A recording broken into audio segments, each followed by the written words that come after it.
name is Victoria Rudolph. I'm very excited to be able to have this chance to talk to you all today. I'm just going to share a little bit of my journey to see if it helps you on yours. We're all going somewhere, we're all trying to get from A to B, and it's about how do we make that transition and what advice, support can we get along the way. So I know how I've received a lot of support, and it might be applicable to your own journeys and your own personal life. So to give you a bit of context of who I am, you might be able to hear my accent. I'm British, so I was born in London here in the UK, and I'm assuming a large part of the audience are going to be Black American, female, in American, USA people. So maybe our stories may not be the same, may not be applicable, but I'm sure it'll be interesting. And there's definitely something you can get out of any journey, any female journey, trying to make it in either corporate or creating our own businesses. There's also always something we can teach each other. And I've discovered it by having amazing conversations with amazing women that I've come across in my career over the years, and they've always come about in really weird ways. So the title of my talk is Network Until You Get Work, and I came up with the idea by looking back on how did I get to where I am, and it's always been some sort of connection to a specific person who's dropped a bit of information, and it was enough to spur change, a positive change in my professional life. And I thought I'll talk you through how I did, what I do, and who those people were. So I think the first time I considered getting into business was at university. So I was studying just for the sake of studying. I come from an African background. Education is very important. Succeeding in Europe, because my mother came from Africa to Europe to succeed, for her family to succeed. So I felt that pressure, and I felt that goal has to be achieved. I'm here at university. I've done a lot to get here, studying a lot, working very hard. Now I'm here, what can I do to actually secure a future going forward? And I was looking left and right, beyond my course, beyond my lecturers, to the people I'm around. I've never been around these types of people before. At university, I met all kinds of people, not just from the UK, but from abroad, all different socioeconomic levels as well, which is where my eyes opened a lot more. What does it take for me to move up, to provide for my family when I have in the future, and how I can learn from those who already have to make sure that I get. So I'm in the stage of wanting to get, and I'm around people who have. How do they get? How do they have what they have? That was a big question I had. So I would use it as an opportunity to network with friends, enjoy university. I lived away from home for the first time, and that was all amazing. But I did know at the end of these years, I need to be going back home with a degree and with a plan on how to succeed. And so making those networks with these people, asking questions and seeing how did their families become so wealthy. I was in university, I don't know if you went to university, but we have scholarships, we have funds, we have grants in the UK. There are ways of people from any background to get into university, which is not the same in the States. And in Europe, it's actually even better because university is free. So to get into university is accessible here, but then that means everyone comes out with a degree. And how do we compete? I don't have an uncle, I don't have, a father who can give me a job. You have a degree, come work for my firm. We didn't have those kind of connections. So this networking, I would have to create my own networks in order to get work. So I liaise with people who I had fun with, and they would also say, at the end of this degree, this is the job I'm going to get. I'm going to have work experience now. I'm going to get access to industries now whilst I'm studying, before even getting into work, before graduating, before applying for actual jobs. That wasn't something I heard of. That wasn't something that we were talking about the dinner table about. Oh, okay, you do your lectures. Don't forget to get that summer internship. Don't forget to get that work experience. I didn't know any of this. And the first thing I said, okay, how and what am I going to do? So when I look back, I was looking at my CV the other day. I did as much as I could outside of school as well as in school.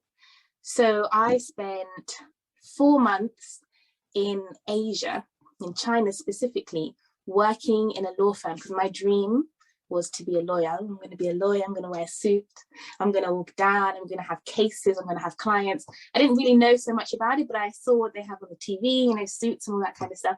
I'm going to be that. So let me try and get a bit of experience and exposure. And why not be quirky and different and see if I can get it abroad? Why don't I go to the other side of the world and just go to China? So I made an application and I was lucky I got in.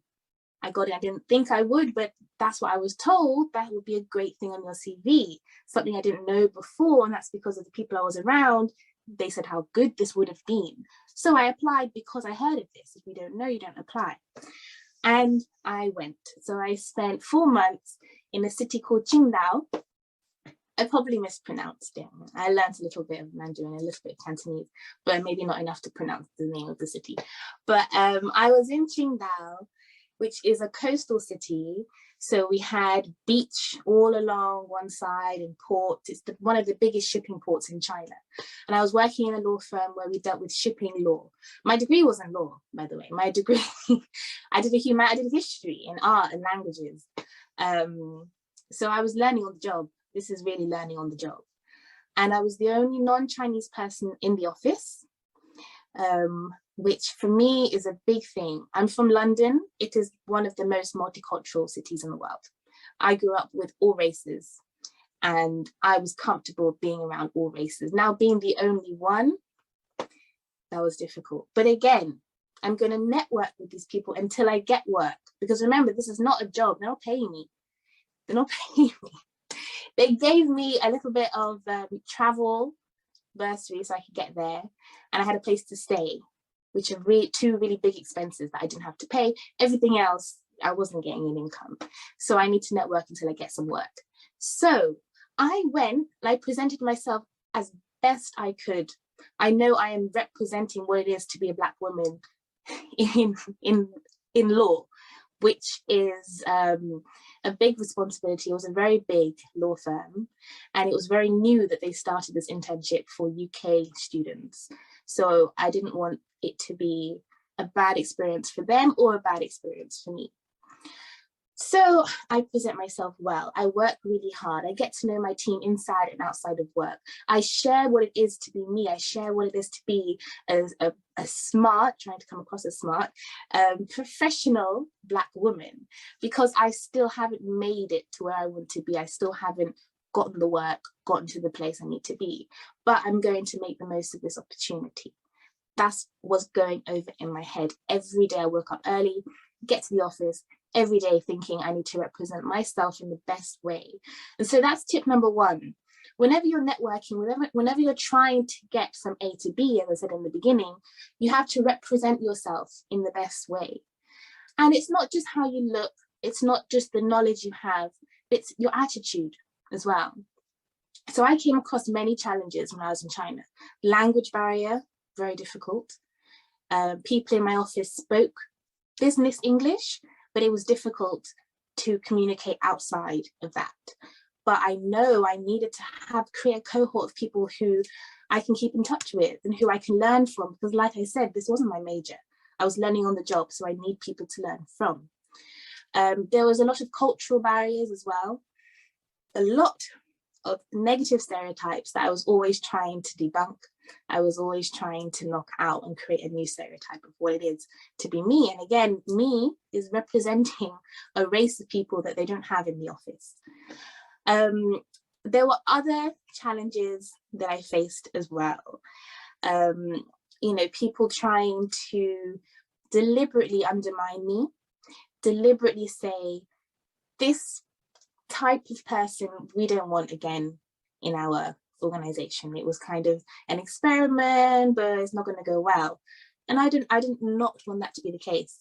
Not only do I want to get work, I also want to pave a path for those who come after me. And I've been raving to all the people in my university, do this application. So we have a Black network at university. I said, apply. Don't just apply in the UK because we're competing against all these other UK people. Apply in other countries. To go from the UK to France takes 1 hour. To go from the UK to Spain is a couple of hours. and our prospects increase. But it's having that courage and having that knowledge that I didn't know. The minute I knew, I'm starting to share it with my network. So I didn't want me and my experience to block the barrier for other people coming to this specific firm. So again, that was going through my head. So I was just representing myself as best I could throughout that time. The result of all the networking that I was doing was that I got accommodation at the end of this work experience, which was amazing. That really helped me get a full-time job when I actually graduated university. And also it's a program that they continued for the next year of students at my university to go and do the same thing. So I achieved my personal goal, and it helped me get from A to B, B being a graduate with, a useful degree and an actual job career to go down. The second time I networked, it worked out, and it got me from A to B, was a part of a charity that I was part of. This is a charity that we have in London, specifically for London kids who come from poor backgrounds, but they have good grades. So kids who study hard, who have an ability, but then don't have everything else that goes with, wealth or connections. And they would help us understand what it is to do different types of professions, even just how to dress up nice, how to put on a suit, make sure you iron your shirt, telling the guys you need to do your tie in a certain way to look professional, make sure your shoes are shined, really basic things that do make a difference between, a college student who's just looking around and an actual professional who they want to pay to do this job. They actually want to give a salary to. And this charity, I can honestly say, changed my life. I just went to learn a little, but then I made such great connections by networking, not just with the other cohorts, the other poor students who had good grades, but the actual people who organized it and the companies that support the charity. So a lot of businesses give money to the charity, a lot of business give their time.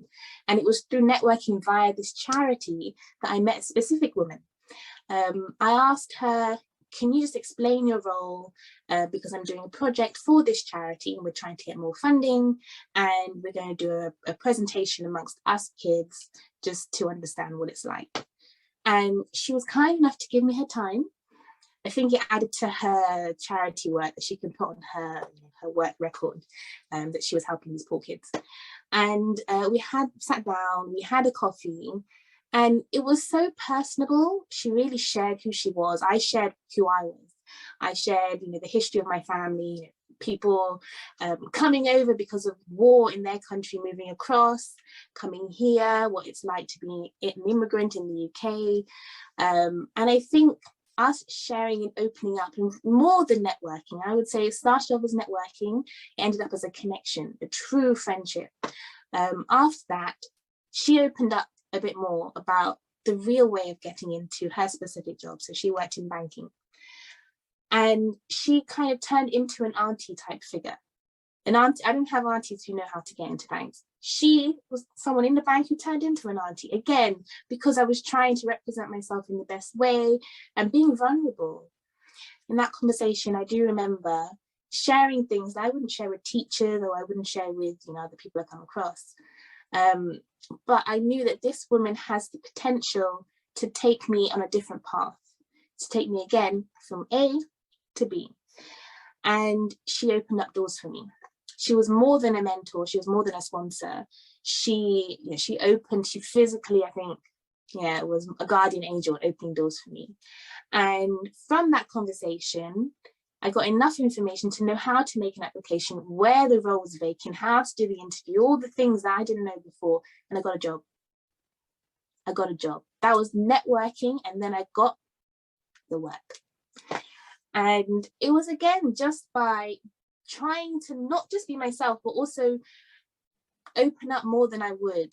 So in that conversation, I was a little bit more of myself, a little bit freer, because I had more confidence from previous work, from previous experiences, where opening up gets people connected to me and trusting me and seeing that, I may not know because I haven't worked in the industry, but I can. And I got into that job, she was promoted within her role. And then all of a sudden, I know the director of the company. Not only was she the one that got me in the job, but we had a great friendship. And that really boosted my career going forward. And I turned around to the charity. I worked with the charity that actually opened the door and connected us together, and helped the other kids who were trying to do the same as me get work experience in the company I was working in, get CV practice in the company I was working in. And I mentored them with my colleagues. So kind of, expanding what happened to me and trying to make it happen to other people, in order for them to get work, in order for them to network.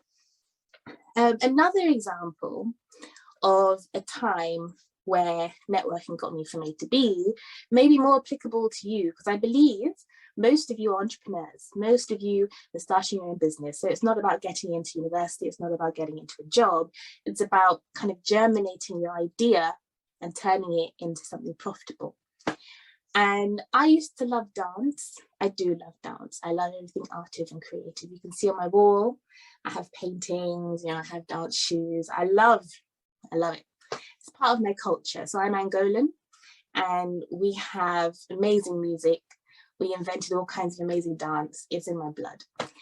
And here in London, I started a dance class, and I was speaking to people and having fun. And then I realized I'm surrounded by all these professional people. There are plumbers, there are lawyers, there are hairdressers, and we all have a connection of our love of dance, teachers. And again, this is an opportunity for me to network and get to know people, not to get a job, because by this point I had a job, but to open up the idea that I've always wanted, which was to start my own business with my passion of art. I didn't see how that could happen. But here I am, surrounded by creative people who are also business people. And I asked, how do you do it? How can I do it? And how can we do it together? So I met this woman. I met her because there were no men in the dance class this day. And it was a salsa class. I don't know if you know about salsa, but you have to be in pairs. There were no men, so I was like, I'm going to be the man tonight. And I turned to the nearest woman, let's dance. So me and her were dancing, we were having fun. I was spinning her around. At the end of it, we went to get drinks, and we spoke, we became friends. And she just happened to be starting her own little business. Her business was creative business, similar to the types of things I wanted to do, but I had no idea how to turn creative into a business, and she did. And we talked. I remember that night, I was tired, my body was tired, and my feet were burning from dancing, but I didn't want to go home because she was dropping gold.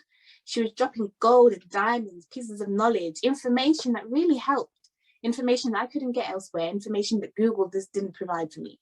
I didn't know what questions to ask. And she really spurred something within me to create my own work.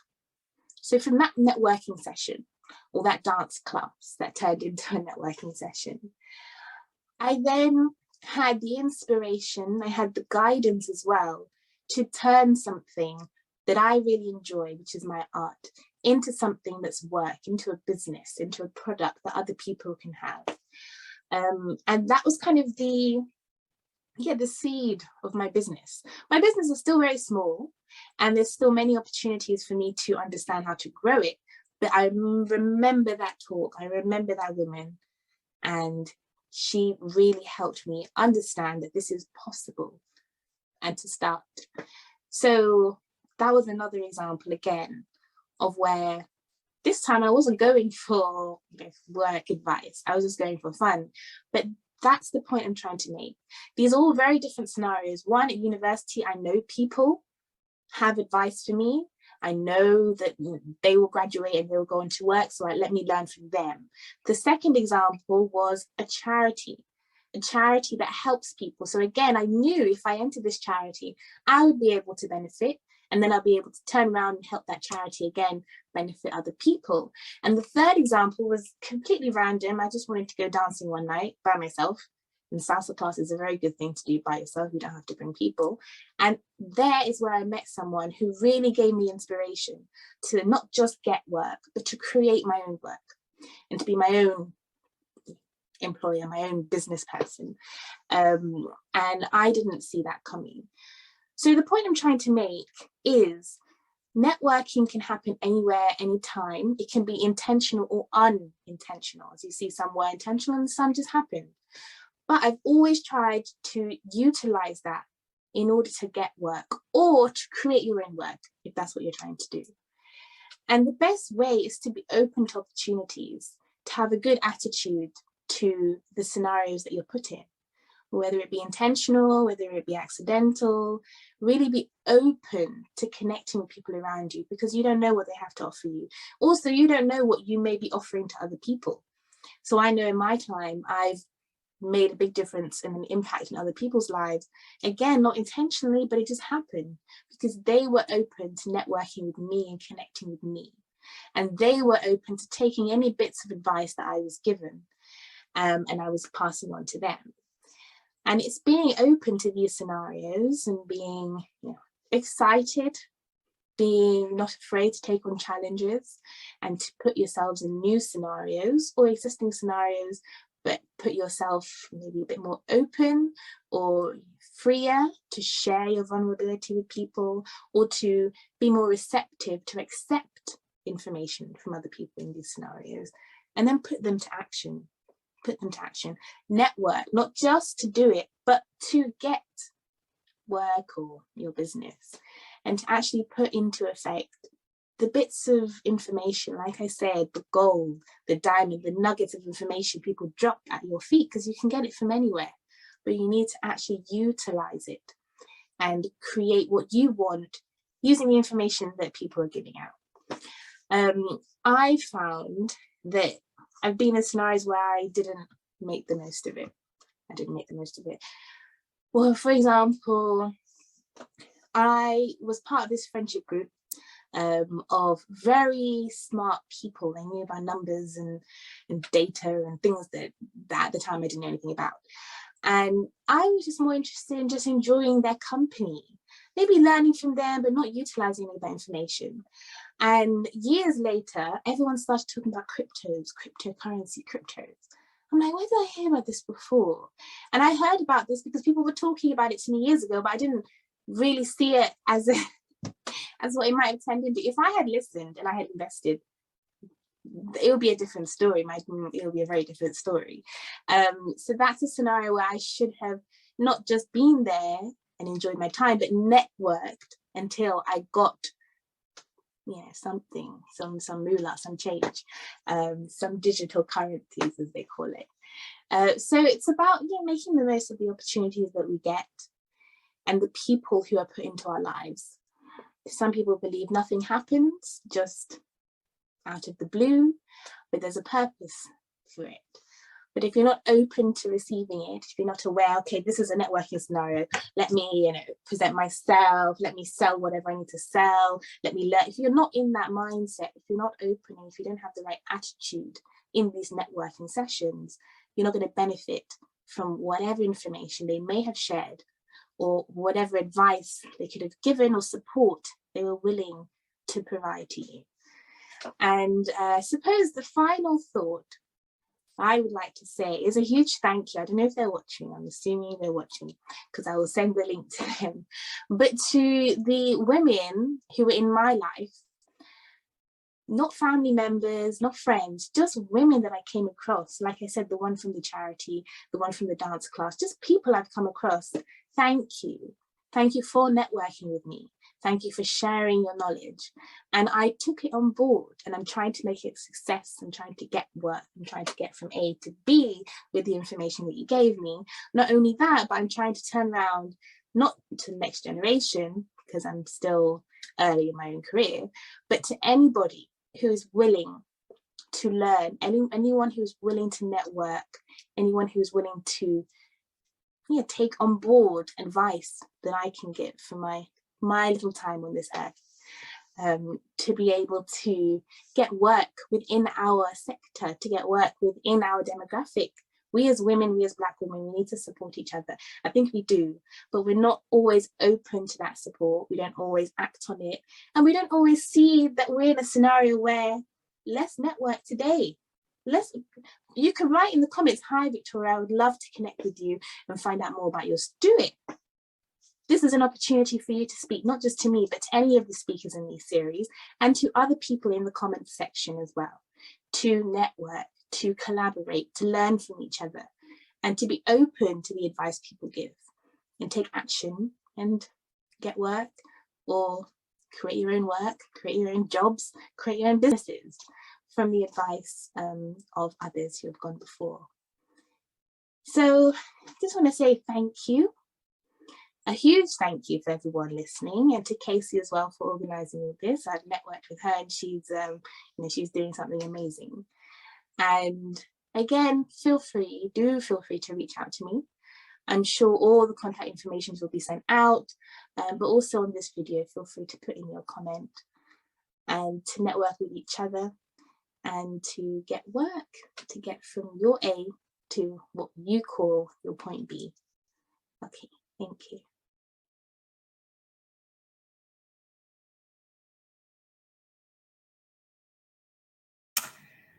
So lovely. Everything about Victoria is just so lovely. Victoria, I'm pulling you on stage right now, Mama, for the Q&A. Network until you get work. Today is the last day that the Blaze Lounge is open. The summit ends tomorrow, y'all.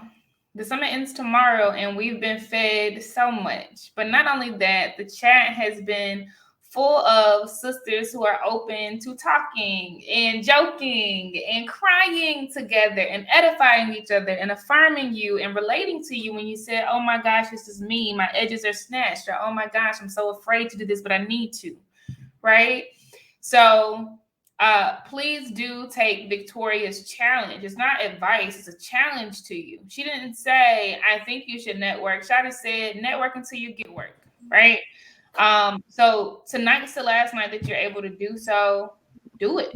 Slide in the DMs like Jazz said in the chat, right? Make connections. Do what you said you're gonna do. Blaze means building leaders and accepting zero excuses. You just have to show up. We're here, like the opportunities are here, but just show up. We see you, Victoria. Hey, can you hear me? Yes, beautiful. We can hear you. Can you hear us? Okay. Can you hear me okay? Yes, I can. Yes, very clear. Okay, beautiful. Well, you did an incredible job. The chat was on fire the entire time you were giving your workshop. So I'm just going to go ahead and dive into questions. Ladies, as a reminder, drop your questions in the Q&A section of the box to the right of the screen. It's right next to the chat. It says Q&A, and I'll pull your questions on stage, and Victoria will answer them for you. Victoria, how are you feeling after that workshop just aired to everyone? I'm feeling really good. Like you said, everyone was commenting, and like piggybacking off each other's comments. So it was really good. And it was a while ago when we prepared this and we filmed this. So it's nice to see how it turned out and it was received well. So yeah, I'm feeling really good. Good. I'm so proud of you. The first question is coming from Nina. She says, Victoria, hand claps and snaps, sis. I know that's right. How did you encourage networking to nurture relationships versus networking for an opportunity? That's a good question. Okay. How do I encourage networking to nurture relationships versus opportunity? Okay. So I guess it depends on what you're looking for at the time. So right now, I'm in a new job.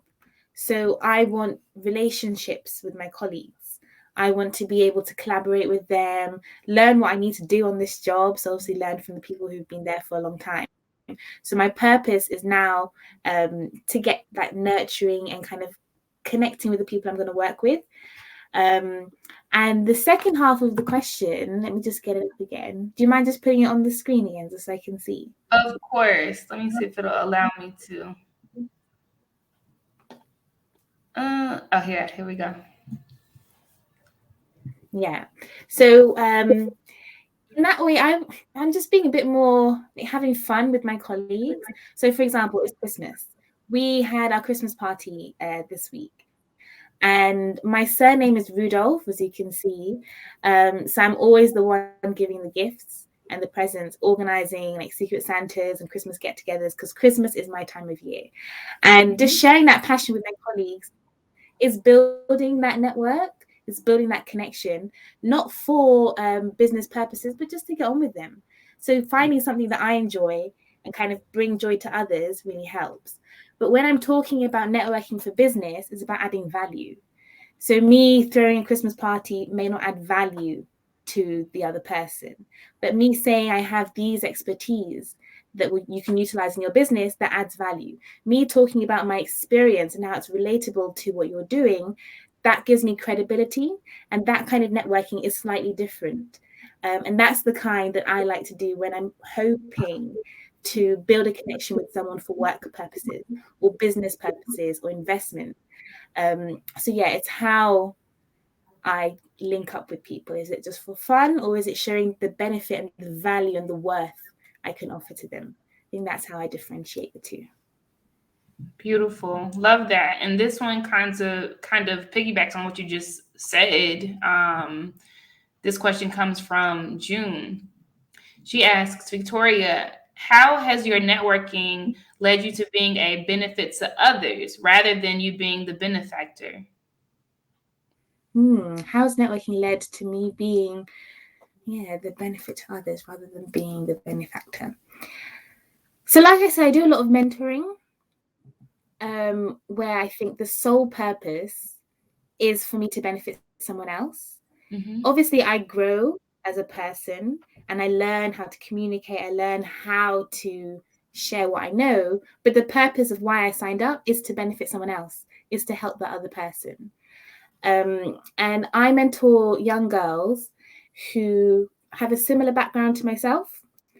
So I can connect with them and I understand their struggles. And I also understand the struggles they're going to face going forward that they're not even aware of yet, and how to prepare them for that. So in benefiting others, I know what I needed at that stage of life and what I got from some people or what I was lacking. And I think for me, when I want to help someone else, I just put myself in their position and see what would make their journey easier. And ask questions as well. You can ask, what do you need? If I'm going to help you, what do you need from me? How do you want me to communicate that to you? How do you want me to show you? And they can lead. They're the ones benefiting. They can lead with what they need, and you can give them what they've asked for by just asking that question. That's good, Victoria. And I think it brings up something we need to talk about, right? Which is strategy, right? You just said a person should ask, well, what do you need, right? Or we should ask, even though we're expecting something, we should ask the question, what do you need? And I want to tell everyone that there is such a thing called as strategic networking, right? Just like we talked about branding, just like we've talked about finances, we've talked about self-care, we've talked about setting smart goals. We should all have a strategy to networking, especially if it's something that makes your skin crawl, right? Because with more reps, you get better at it. But I want to start with you because I have a question for you, Victoria. Do you have any frameworks or repeated activities that you do when you are, seeking out new relationships or seeking out a mentor that you've been eyeing? Like, what are some of the strategies that you use? Yeah, so first of all, you have to know who you're approaching. If you're, like you said, you're eyeing up someone, you need to know who they are. And it's very easy nowadays because everyone puts their data out on the internet. So you can look them up on LinkedIn, see their experience, maybe where they're from, if they went to a similar college or they're from the same state or from the same country, do you have the same languages? How can you connect even before you've spoken to them? Because people will really appreciate that you took the time to get to know who they are. And it wasn't just, you happen to be here, why don't we talk? They can value the fact that you've done your research. And also, you know how to approach them. If you speak the same languages, then that's instantly a nice connection of, you're from the same state. It's a nice connection to break the ice. So yeah, understanding who I'm trying to speak to really helps on how to approach them. That's something I try to always do. If I have an interview or, if I'm going to speak to investors, I want to know who I'm speaking to. A name is enough to be able to create a kind of profile on that person. You can also look on social media as well. Everyone's on Instagram. What are their hobbies? What things do they like? That always kind of fills in any awkward moments. So there was a lot of people commenting during my talk saying they're not comfortable being vulnerable, or they're introvert, or they don't feel like they can open up. But if you have these extra things that you know about them, then that can take away a little bit of the anxiety. So if you know they love a certain type of music and there's a break in the conversation, you can say, "Oh, I saw on you went to a concert last week," just to have something to talk about, just to make yourself feel comfortable and that person feel comfortable. Then once you're both on the same page, then go ahead and talk about whatever it is that you want from them or that you want to give to them. So researching them beforehand always helps. Beautiful. I love that. I agree. And I want to challenge everyone. And when I say challenge, I'm serious. Like, I really want y'all to do this, even if you're doing it scared. I want to challenge everyone to have 3 tiers in their network. Let's call it a pyramid, right? And so this is kind of explaining, June asked in the chat, strategic network. I want to learn more about that. 3 tiers. At the base, you want to have a strategic network of peers. Why? Because in this entrepreneurial journey, much like in your 9-to-5, you want to make sure that you have people that you know, people who you can work alongside, who you would have work for you, or who you could see yourself working for. Life happens real fast. Things take off real fast. The same thing happens in 9-to-5 as it will in entrepreneurship, right? And you want to be building a bench of people that you can collaborate with, that you can brainstorm with, that you can have mastermind sessions with, that you can do partner products with, right? If you want to start going up market and offering more expensive products, but you don't have a certain skill set, y'all collaborate, y'all co-brand the thing, right? We see that all the time. Like now, what are these ugly shoes people wear? The little rubber shoes, like Ranch is on top of it, right? That's a collaboration, right? But build you a bench of strategic peers, right? So that you can always have those people to go and turn to, and build it before you need it, right? How do you build it? We're talking about strategy here. Podcast. What's up? Right? If you don't have a podcast and you want to start a podcast, you need to interview people. Okay, follow people on social media and DM them. Can you be a guest? Okay, they come. Y'all get to know each other. I would love to keep in touch. Okay, like, I'm so serious, right? That's how you start building the bench, right? Following people. If there are peers you admire, follow them. Comments under a lot of y'all, I have never met you in person, but because we've connected on Instagram, right? We feel like we know each other. Zoomy, you're out there, you're one of them, right? Follow them, engage with their posts, respond to their stories, and over time you build this camaraderie. But Zoomy is an example. I've invited Zoomy to my podcast in December this month. We have an interview. She's being interviewed for it, right? But you need to strategically be building out that base of the pyramid, and it's the base because you need to have the most down there, right? So that when it's time to throw your summit, because y'all will, right? You have people to tap on, right? When it's time for you to do an event, when it's time for you to co-brand a webinar, when it's time for you to co-brand a product, when it's time for you, whatever, y'all, you already have a bench of people that you've already vetted and you know their code, right? Second tier of the pyramid, and I'm challenging you because I want you to do this. Write this down on the paper. I have a piece of paper, and as people roll off, if they have to roll off for any reason, right, I'm filling those gaps because I need my base to be bigger than the top, right? The second piece is mentors. Mentors. You need to be strategically networking for mentors. Why? Because a 15-minute conversation with them can save you 5 years of learning on your own. I'm going to say that one more time.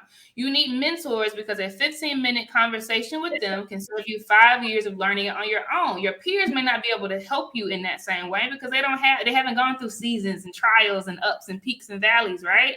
But your mentors have. One thing to note about mentors is you should not be trying to impress them. And this is whether you're in a 9-to-5 or in entrepreneurship. You should not be trying to impress them. That's not what you have a mentor for. You have a mentor so you can call them with snot coming down your nose and say, oh my gosh, he pissed me off so much. Who does he think he is? I want to go right in there and tell him off so that your mentor can respond to you. And they'll tell you what they should do, what you should do, right? But you need to have a mentor in your pyramid, or a few, right? The base is big, so you have several of those. The mentor piece, you can have 2 or 3, right? But so that you can go to them with that real, my finances are screwed up, what do I do? And they have years in the game so they can tell you, right? I'm really upset. What should I do? I have this new idea. What do you think? And they can ask you questions like, have you tested the market? Have you done market research? Have you looked at data and statistical analysis? Whatever, right? Now, strategy, right? How do you find a mentor? Pull up at summits and people going to be on the stage. They can be your mentor. You slide in the DMs, right? Go to conferences, pay for conferences, and the speakers that go on the stage, walk up to them and get their business card, and then email them after and say, I would love to have a 30-minute conversation. What you said about XYZ resonated with me. And then after you have that first conversation, say, man, like Victoria says, is there anything I can do for you? They're going to be so impressed, right? And then y'all start that relationship. And then every month or every 2 months, you have a recurring invite on your calendar to meet with them, right? We need to be doing strategic networking. And then at the top of the pyramid, what's that? Yeah, I just agreeing, keeping that network going. Because sometimes 100%. You do so much, you have this mentor. It's great, and they're giving you information, and then a month goes by, 2 months, and then you've lost everything you've built up. So keeping it going, I really agree with that. Yeah, 100%, y'all, 100%. And then the top of the pyramid, I'm challenging y'all because you need to do this. Like, we cannot afford not to. I'm telling you, like, I've structured the loans for the big companies that's doing mergers and acquisitions. Like Pinterest was a client, Uber was a client, Dell was a client, Apple was a client. Like, this is what these people have in their bags, and this is what we can have if we only know. The top of the pyramid needs to be sponsors. The sponsors are people who can cut red tape. They hired in the mentors because the mentors are not necessarily leading regions and global enterprises, right? They don't necessarily have things at their disposal where they can snap a finger and you move all the way to the front of the line for whatever you wanted, from this big whatever, right? So the sponsors are people who have arsenal at their disposal, and they can cut the red tape and move you to the front of the line, right? But you need those, and those are harder to get. So when you stay ready, you need those ready, right? So those, you're going to have to just put yourself in the right environments. Your mentor will bring you certain places where you're meeting really high up people and you're going to click. You only need 1 or 2 sponsors, right? That's at the top on purpose.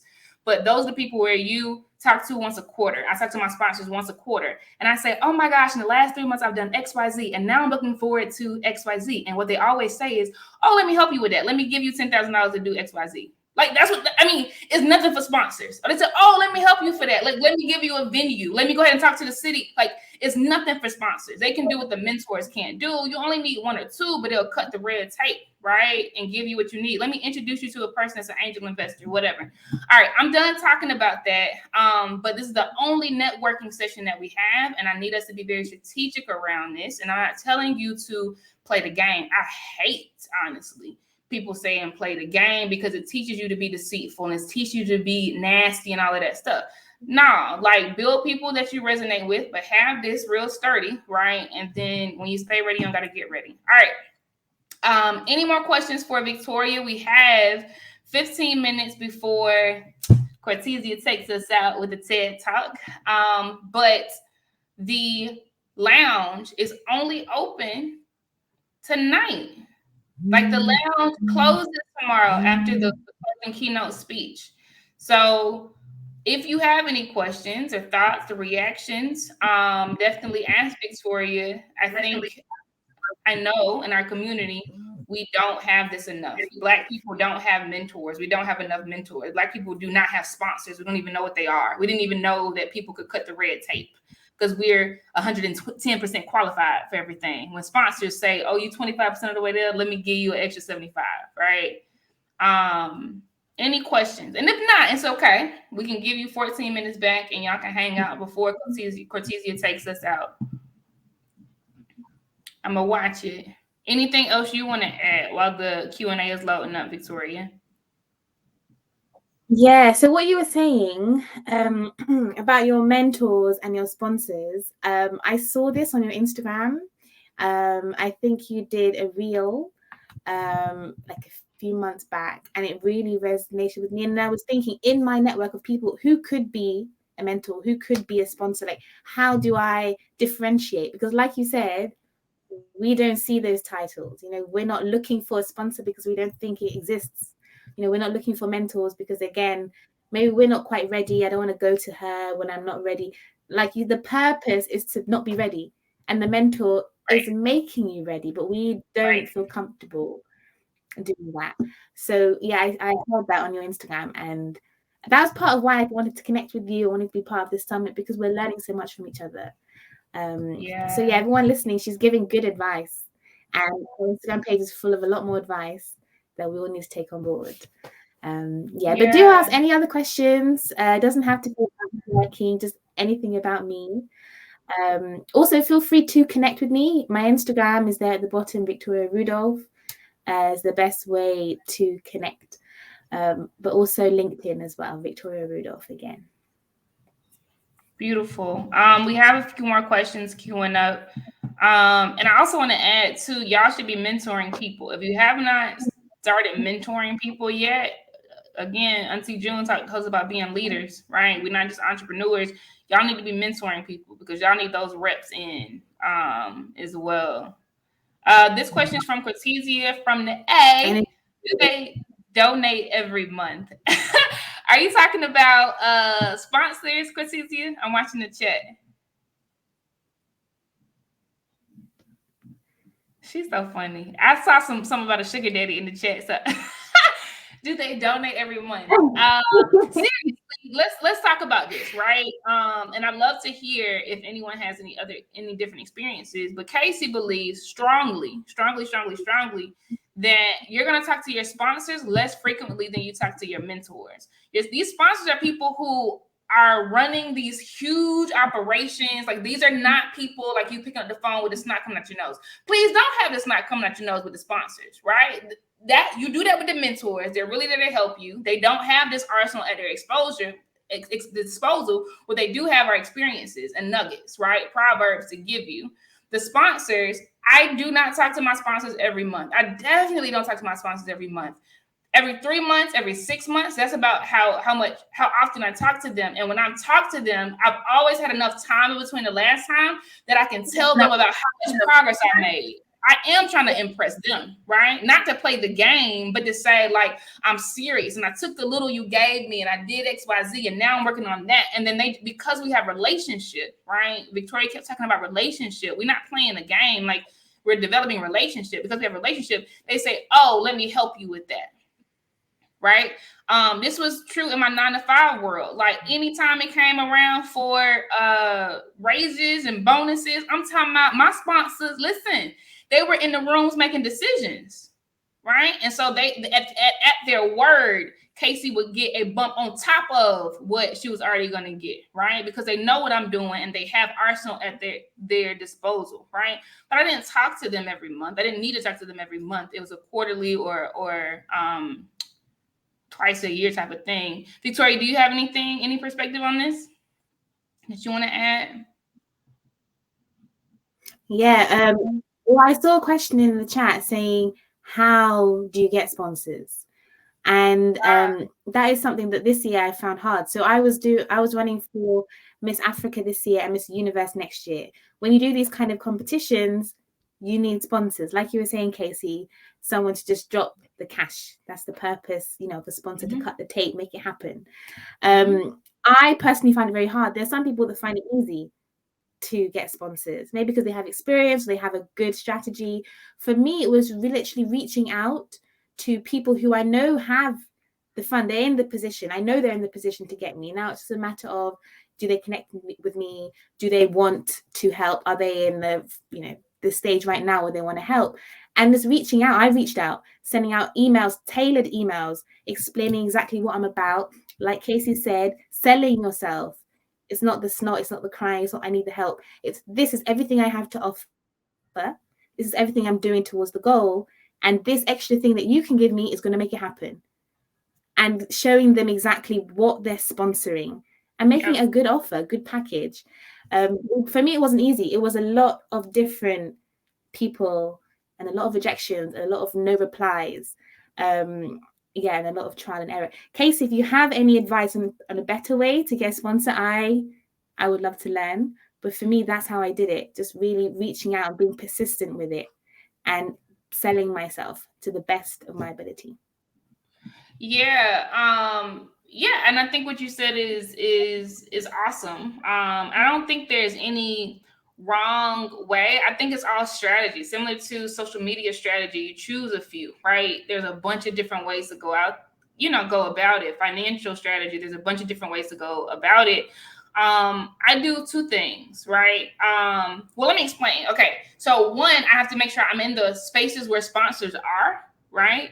And so write this down if you haven't heard of any of these. So I Fund Women. I Fund Women has a group called I Fund Women of Color, right? It's a fire group. We meet. I'm part of it. We meet every single week. Actually, I don't go to the Monday meeting. I don't even know what the Monday meeting is about, but they meet on Monday. But I definitely go to the Wednesday ones, and we kind of peer mentor or whatever. But people come in the room. Woo! People, bosses come in the room, right? And just being yourself, right? You can make connections. It's about relationship, right? So again, it's about being in the right places. Going to summits and conferences. Like I pay for at least 6 conferences a year, at least. And I'm talking about pay, right?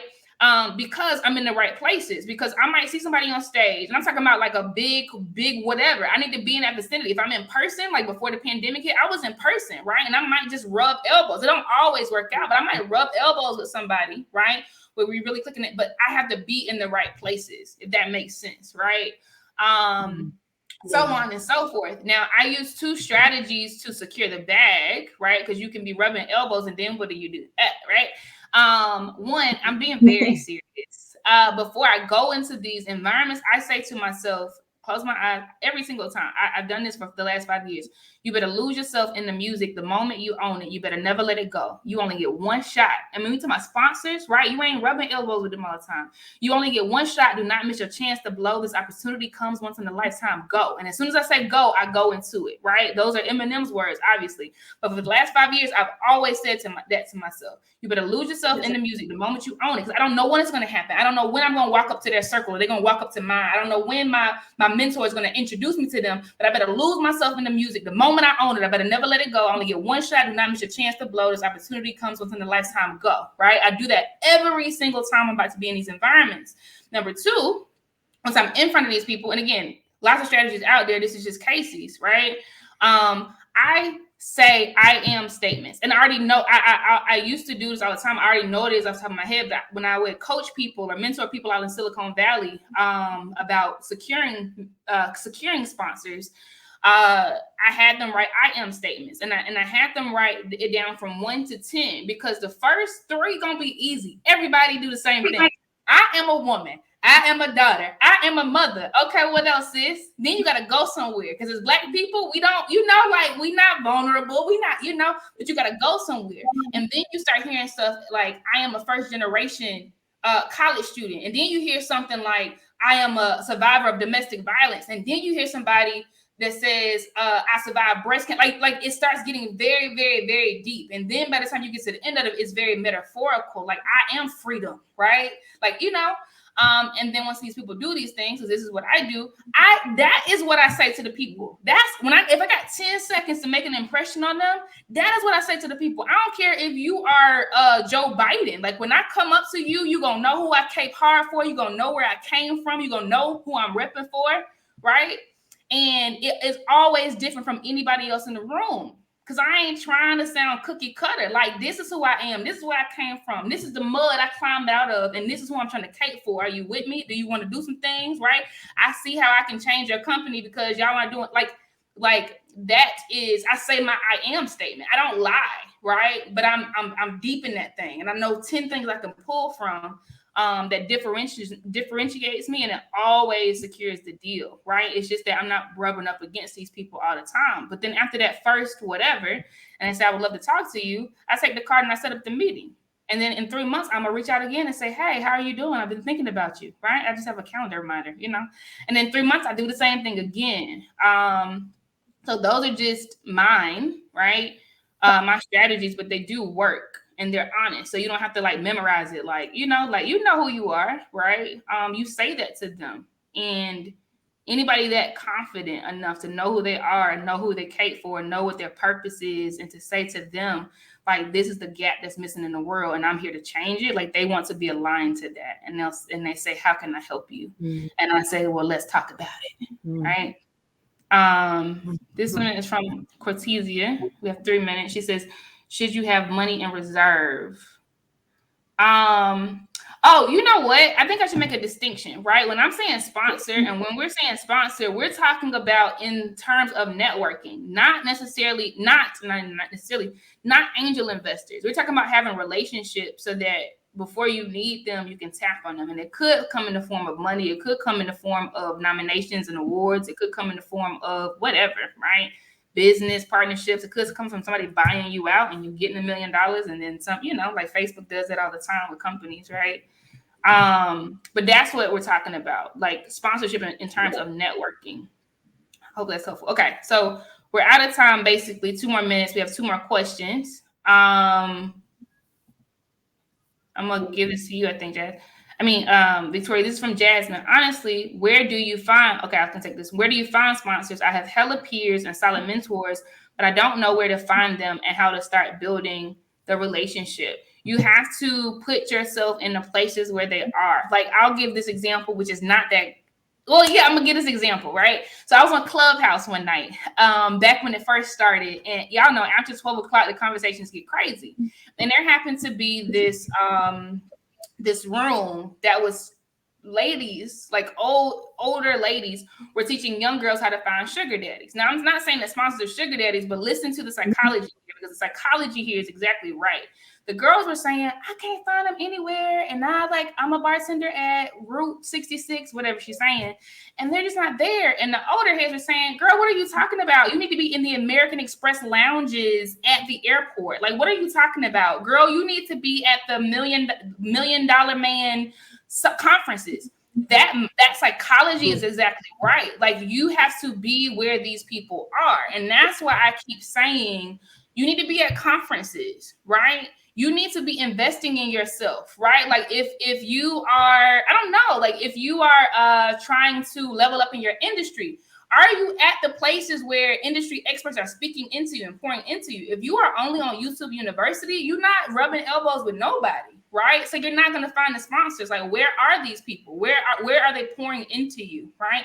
What events are being sponsored by corporations? And are you showing up at the networking hours to rub elbows with them? And then when you get your 10 seconds, are you seizing the moment? Like, you have to go where they are, because they're not going to come at your door and knock on it and say, hey, you dropped something when you walk from your car to the front door. They're not going to be there. You got to go where they are. Okay, and then the last one, and then we out, y'all. Cortesia taking us out. Wait, I think I answered this one already. Do they have a portfolio? Okay, so we got through all of them. Victoria, anything you want to say before we close out, Mama? Yeah, I just want to echo about making the opportunities that we have now. So the questions were like, where can we find sponsors? Where? But at least for today, why don't we just utilize who we have access to right now on this forum? So myself, I will also be doing the same as Casey said. I will also be going to conferences, paid conferences, and put myself into positions where there are sponsors and there are mentors. But right now it's almost 11 p.m. here in the UK. So I'm just going to utilize who I have around me. I can see everyone in these comments. I'm going to be finding you on social media and connecting and seeing maybe in your network there's a sponsor for me. In my network, there's a sponsor for you. We don't know that yet until we connect here today. So that's what I'm going to do. And I hope that you do the same. And yeah, just a thank you. I know we've got less than a minute now. So thank you again for inviting me to speak and for watching.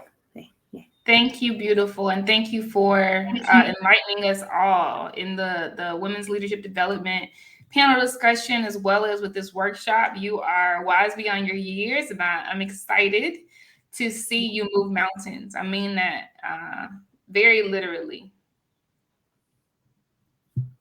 Thank you. You're Thank welcome. you. You have to watch this space. We'll see what we do. You got this, sis. All right, ladies. So now we have the final speaker session of the day. This is coming from Cortesia, and she will be giving a TED Talk. She will be giving a TED Talk on redesigning your branding power. And as we know, she snatches edges. So in the 20 minutes, please hold on tight. It's the last session of the day. As I mentioned, this is the last night that the lounge is open. So take advantage of this opportunity. And tomorrow's the last day, y'all.